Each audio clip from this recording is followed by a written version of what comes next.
Hi மக்களே, வணக்கம். இன்றைக்கி கோவக்காய் வச்சு ஒரு சட்னி பண்ணிடலாம். வாங்க வீடியோக்குள்ளே போவோம். நான் வந்து கோவக்காய் ஒரு 7 பீஸ் இருக்கும். இது ஒரு 100-150 கிராம் இருக்கும். கோவக்காய் பிஞ்சாக எடுத்திருக்கேன். ஒரு 2 டீஸ்பூன் அளவு கடலைப்பருப்பு, 2 தக்காளி, ஒரு வெங்காயம், ஒரு 5-6 காஞ்ச மிளகா, ஒரு பச்சை மிளகா, சின்னதாக ஒரு துண்டு புளி. இவ்வளோ தான் இதுக்கு தேவையான ஐட்டம். இப்போ இந்த கோவக்காவை மட்டும் நம்ம வந்து ஒரு ஆவியில் வேக வச்சு எடுத்துடலாம். நான் இட்லி சட்டியில் தட்டு வச்சுட்டேன். இது வதக்கி செய்கிறத விட இந்த மாதிரி ஆவியில் வேக வச்சோம்னா நம்மளுக்கு சத்துக்கள் அழியாது. இப்படியே வச்சிடலாம்.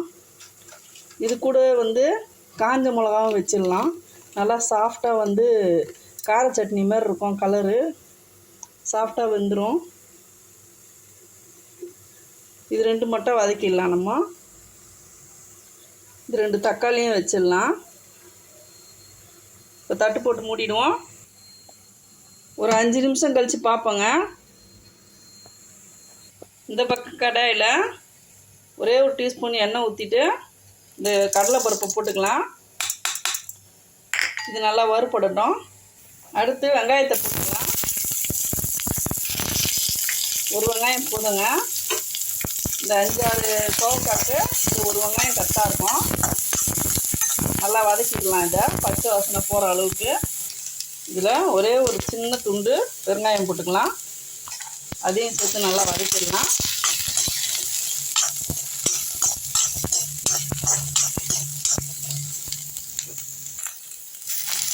வெங்காயம் நல்லா வதங்கிடுச்சுங்க. போதும், நம்ம அரைக்க தான் போகிறோம். நிறம் மாறிடும். இதில் வந்து தேங்காய் போட்டுக்கலாம். ஒரே ஒரு துண்டு தேங்காய் தான் போட்டிருக்கேன். ஒரு 2 பத்து அளவு தாங்க. இது வந்து இந்த கோவக்காவை வந்து கோவக்காய் சட்னின்னு கண்டுபிடிக்க முடியாத அளவுக்கு இருக்கும். நம்ம வெங்காய சட்னி, தேங்காய் சட்னின்னு சொல்லிடலாம். சொன்னால் தான் தெரியும் கோவக்காய் சட்னின்னு, கண்டே பிடிக்க முடியாது. அவ்வளோதான், ஆஃப் பண்ணிடலாம். இது ஆறட்டும். அதுக்குள்ளே நம்ம காய் வெந்துச்சா பார்ப்போம். கோவக்காய் வெந்துச்சா பார்க்கலாங்க.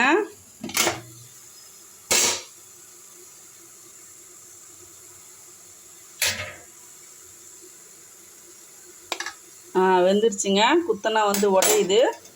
அவ்வளோதான், ஆஃப் பண்ணிடலாம். இப்போ தான் இதெல்லாம் எடுத்து ஒரு தட்டில் வச்சு நல்லா ஆற வச்சிடலாம். இது எல்லாமே நல்லா ஆறட்டங்க. ஒரு தட்டில் வச்சாச்சு. நல்லா ஆறின பிறகு ஜாரில் போட்டுடலாம். இது வந்து உள்ளே சூடாக இருக்கும். அதனால் நான் கரண்டிலே வந்து நல்லா அப்படியே கரண்டிலே குத்தி விட்டுட்டேங்க. 2 கட் பண்ணி விட்டேன். அப்போ நல்லா வந்து உள்ளமும் சேர்ந்து ஆறிடும். வெங்காயம், தேங்காய், கடலைப்பருப்பு ஃபஸ்ட்டு போட்டுடலாங்க. அடுத்து கொஞ்சம் கொத்தமல்லி போட்டுடலாம். இதை துருவிட்டு வந்துடலாம் நல்லா. அவ்வளோதாங்க, நல்லா துருவியாச்சு. இந்த மாதிரி எப்போவுமே வந்து துருவிட்டு நம்ம வந்து மேற்கொண்டு போட்டோம்னா நல்லா அரைப்படும்.